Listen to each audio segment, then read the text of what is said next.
Hello everyone, I'm Terry Robinson. I'm the executive editor at SC Media, and we're here at the RSA show in San Francisco. I've got Willy Leichter with me here. He is the Vice President of Marketing at Virsec. Hey Willy. Hi Terry, great Hi. to see you again. It's so wonderful to see you again. Yeah. It's so nice to be able to catch up at the show. There's a lot going on, but today I wanted to talk to you about I guess people seem to be becoming more aware of memory attacks. Is that right? I think they are. I saw a recent stat from Microsoft. Someone in a conference admitted that like 75% of their vulnerabilities were around memory usage. So it's been this, people have known about it, but it's hard to deal with. And most security products really aren't instrumented to look at memory.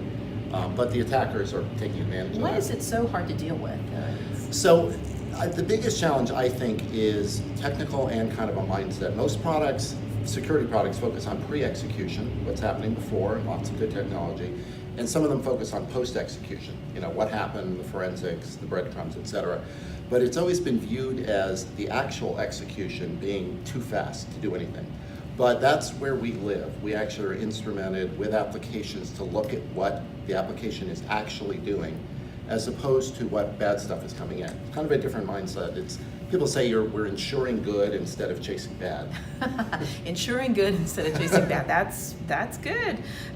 So can you give the people watching today a couple of pieces of advice?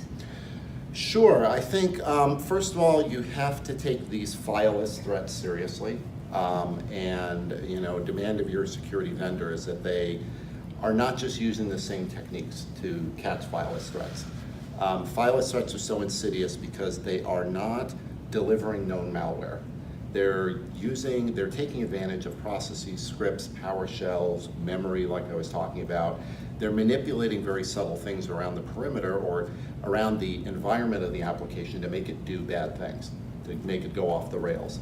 So I think you have to start with your application focus. Now, particularly when you're going to the cloud like everyone is, then a lot of the perimeter security you're not going to manage anymore.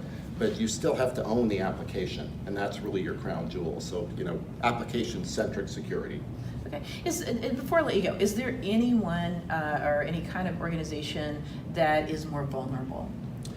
Well, we work a lot with regulated businesses, enterprises, financial services, healthcare, but the industrial control space is very worried, and industrial control vendors. We're working with Schneider Electric and a number of others because there you have this collision of aging technology, 30-year-old machines, and logic controllers. They call them the iron tail, Right. and 10 to 30-year-old software protecting it, and they still have a mindset that they're isolated.